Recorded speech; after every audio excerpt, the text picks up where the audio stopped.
interesting question by Nayan Chandan bhai. He's saying कि look at the dialogues in today's film. They are also so colloquial. The audience can identify with the on-screen language of the actors. So also today's lyrics have to change to connect with the core TG of Absolutely right, Nayan. That is the point. You know, that is the point, that what you do in your life is going to reflect in your films. No. मैं जब भी आप और जितने कितने colloquial होते जा रहे हैं डायलॉग्स, तो मतलब इतना कि एक समय था कि कोलोकियल डायलॉग्स भी बहुत बड़ा एक वर्च्यू माना जाता था जिसको लिखने आते हैं, मतलब नहीं तो when you and me were starting, we were like the new people, no, who are writing cool. हम लोग cool डायलॉग लिखेगा, हाँ करेक्ट। नहीं तो उसके पहले तो बड़े बड़े लाइनें ही लिखने वाले लोग होते थे यार कि एंड अपने अपने जमाने में सब लोगों ने बड़ा कूल लिखा है। मतलब when I see Golmaal I feel के डॉक्टर राय मासूम रजा ने कितनी कूल फिल्म लिखी थी उस टाइम में, वेरी कूल। वो क्लाइमैक्स में बोलता है कि I am a police officer, बोलता है you are not a police officer, you are a foolish officer, foolish. बहुत कूल थी, बहुत funny. Even there are lots of dialogues which I feel that like आपको, जैसे डीडीएलजे की हम लोग बात कर रहे थे, डीडीएलजे के अंदर ही एक डायलॉग है जिसमें वो बोलता है कि यार आप तो जीनियस ही नहीं इंडिजीनियस हो। हाँ, जीनियस नहीं इंडिजीनियस। तो आई आस्क्ड आदि सर, मैं यशराज में काम करता था, मैंने आदि सर को पूछा, मैंने कहा जब आपने वो लिखा है, जब आप शूट कर रहे थे, did you think that in India even 4 people will understand this line, you know? Correct. And he said that you understood ना, I made it for you. Correct. किसी को तो समझ में आया हो? नहीं आया। It's very funny and वैसे ही गुलजार साहब के कई सारे डायलॉग मेरे को याद आते हैं यार। वो पहली बार वो उसमें वो इजाजत में रेखा को और नसीर बोलता है कि बड़ी कमीनी हो तुम। हाँ, अरे हाँ, तो वो कमीनी को बड़ा रोमांटिकली उन्होंने यूज किया था वो जमाने में, एकदम से मतलब it was a very different thing to new way of writing, very new yeah. गुलजार साहब राइटिंग इज ऑलवेज एक तरफ उनका लिरिक राइटिंग और एक तरफ उनका dialogue writing. You have a special place for Guldar Sahab in your heart, na Swanand bhai? I have no, yeah, I have because I have loved like चाची 420 के dialogue सुनो जाके। अरे ये मेरे पाँव है, remember? मेरे पाँव है।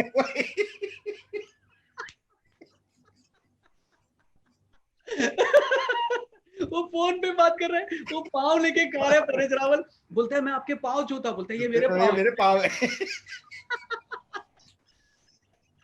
Too good. So they were super fun people. Even Golmaal राय मासूम रजा के डायलॉग थे। जी dialogues were Rai Masoom Raza and they were very cool. Yeah. But I'm sure Gulzar Saab might have been. गुलजार साहब का लिरिक्स तो है ही। लिरिक्स तो है ही उनके। गुलजार साहब के डायलॉग्स वर राय मासूम रजा। बहुत फन।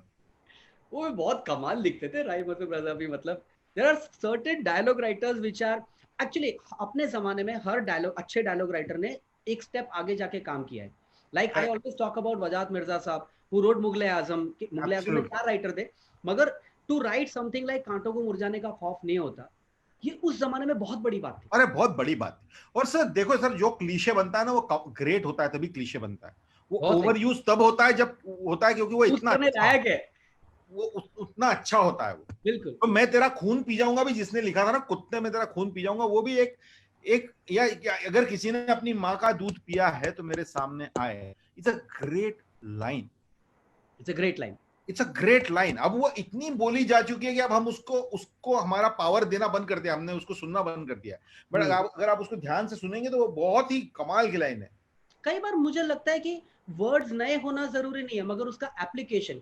फॉर एग्जाम्पल मैं आपको बताऊं कि आनंद बख्शी साहब का वो गाना है, बिछड़ के भी मुझसे जुदा तू नहीं, खफा है मगर बेवफा तू नहीं।